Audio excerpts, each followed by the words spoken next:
Bismillahirrahmanirrahim. Assalamualaikum warahmatullahi wabarakatuh. Alhamdulillah wassalatu wassalamu ala rasulillah Sayyidina Muhammad ibn Abdillah wa ala alihi wa ashabihi wa mawalah, amma ba'd. Para pemirsa dimanapun Anda berada, tanpa terasa kita sudah masuki hari yang ke-22. Semoga 10 akhir Ramadan ini bagi kita adalah benar-benar hari atau malam kita panen pahala, dan semoga Allah menghapus dosa-dosa kita.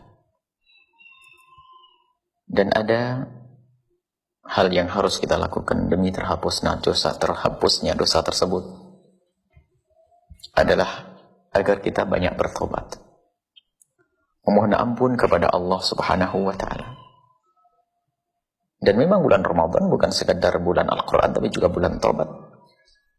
Doa Siti Aisyah adalah juga minta pengampunan dari Allah. Dan kita perlu memperbanyak taubat. Karena apa? Setiap saat kita melakukan dosa, kesalahan, sesaat dengan mata kita, sesaat dengan lidah kita, sesaat dengan telinga kita, maka mari kita semua bertobat, memohon ampun kepada Allah dengan sungguh, dengan adanya penyesalan dalam hati kita. Nabi SAW tidak pernah punya dosa, tidak ada salah, dan dijaga oleh Allah, akan tapi beliau selalu merasa bersalah di hadapan Allah. Dan begitulah orang hebat, orang-orang besar, kesalahan kecil jadi gede, bahkan tidak salah pun seperti sebuah kesalahan. Sehingga martabat tobat itu ada. Allah Subhanahu wa Ta'ala menyanjung, innallaha yuhibbut tawwabina. Allah senang dengan orang-orang yang selalu meningkatkan pertobatan. Bukan sekedar astagfirullahaladzim selesai, tidak, tapi meningkatkan tobat. Mulai dari tobat dari dosa gede, kemudian tobat dari dosa, kemudian tobat dari bukan dari dosa. Hanya gara-gara tidak bangun malam sudah menyesal, takut kepada Allah, memohon ampun. Nabi SAW dalam hadis yang diriwayatkan oleh Imam Bukhari rahimahullahu ta'ala, beliau bersumpah, wallahi inni la astaghfirullah wa atubu ilaihi fil yaumi akthar min 70 marratan. Rasulullah bersabda, demi Allah aku, Rasulullah, sungguh memohon ampun kepada Allah dan bertobat kepada Allah dalam sehari tidak kurang dari 70 kali. Lebih dari 70 kali, Masya Allah. Ya Rasulullah, apa salahmu harus bertobat sebanyak itu ya Rasulullah? Nabi Muhammad tidak pernah punya dosa, akan tapi ternyata cara bertobat beliau seperti orang kebanyakan dosa, mengulang-ulang pertobatan. Tapi kita yang banyak dosa, kalau disuruh tobat seperti orang yang tidak pernah punya dosa, enggan, ogah-ogahan. Alhamdulillah. Ayo kita sadar, Allah Maha Pengampun. Kalau kita mau datang, pengampunan Allah sangat luas sekali. Bahkan Allah menjanjikan melalui lidah Nabi, at-taibu minadz-dzambi kaman la dzambalah, orang yang bertobat dari dosa seperti orang yang tidak pernah punya dosa. Dan orang bertakwa bukan orang yang tidak punya salah, akan tapi kita memang diciptakan oleh Allah, ada hawa nafsu, ada syahwat dan godaan. Sesaat kita kepleset dalam maksiat, akan tapi akan menjadi mulia kalau kita itu ternyata bertobat kepada Allah.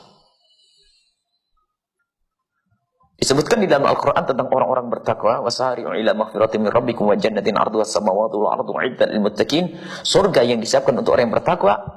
Di ayat berikutnya, walladzina idza fa'alu fahishatan aw dzalamu anfusahum.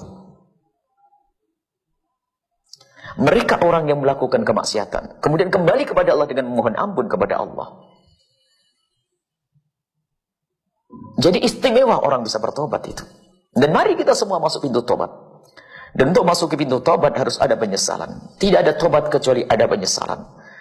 Mungkin orang banyak beristighfar tapi tidak pernah menyesal, itu istighfarnya orang-orang yang perlu diistighfari. Kita beristighfar tapi tidak pernah menyesal, maka yang perlu dihadirkan adalah penyesalan. Bahwasanya dosa yang pernah kita lakukan itu loh akan menjadikan murka Allah, menjadi sebab kehinaan kita di akhirat nanti, neraka Allah, di alam barzah, di padang mahsyar. Dan harus kita sadar itu. Sehingga dengan kesadaran begitu mengerikannya dosa, maka nanti akan menjadikan orang minta ampun kepada Allah. Sehingga tidak ada tobat yang sesungguhnya kecuali ada penyesalan. Dan orang tidak akan mau menyesal dan tidak akan bisa menyesal kecuali ada kesadaran bahwasanya dia pelaku dosa dan punya dosa, dan dosa itu mengerikan. Dan tidak akan bisa mengerti bahayanya dosa kecuali orang itu memperbanyak tafakkur, Maka tugas kita saat ini merenung. Mata yang selama ini kita gunakan untuk melihat apa yang kita lihat. Jika itu keharaman yang kita lihat, sekarang adulah kepada Allah. Ya Allah, ampuni kami. Hentikan dari kemaksiatan melihat ini dengan kasih sayang. Dengan kasih sayang-Mu agar Allah tetap menjaga mata kita bisa melihat hanya pandangan nanti yang dikirim oleh Allah adalah pandangan yang halal. Di saat kita ingin melihat yang haram, tidak bisa melihat lagi yang haram karena ditutup oleh Allah, sehingga diganti dengan yang halal. Lidah pun demikian, sehingga lidah kita akan selalu berucap zikir, tidak mengucapkan yang jorok, tidak mengucapkan sesuatu yang dimurkai oleh Allah. Telinga kita pun demikian, dan anggota kita. Dan kita minta kepada Allah, semoga Allah menjadikan anggota tubuh kita adalah anggota tubuh yang selalu melakukan kebaikan. Dan ini adalah para kekasih Allah seperti itu. Dijaga hatinya. Allah menjadi tangannya, Allah menjadi kakinya, Allah menjadi lidahnya, Allah menjadi dirinya. Maknanya apa? Akan dijaga oleh Allah Subhanahu wa taala seperti dalam hadis qudsi. Maka dari itu ayo kita semua bergegas untuk kembali ke tobat dan jangan menunda-nunda tobat sampai esok hari. Karena esok hari belum tentu untuk kita, harus kita semuanya hari ini, detik ini, malam ini juga. Tidak usah ditunda esok hari, takut kita tidak ketemu esok hari. Kalau ada orang hari ini bertobat kok nanti sore diambil oleh Allah, luar biasa. Selesai urusannya dengan Allah di dunia, dia akan menghadap kepada Allah tanpa membawa kekotoran tadi. At-taibu minadz dzambi kaman la dzambalah.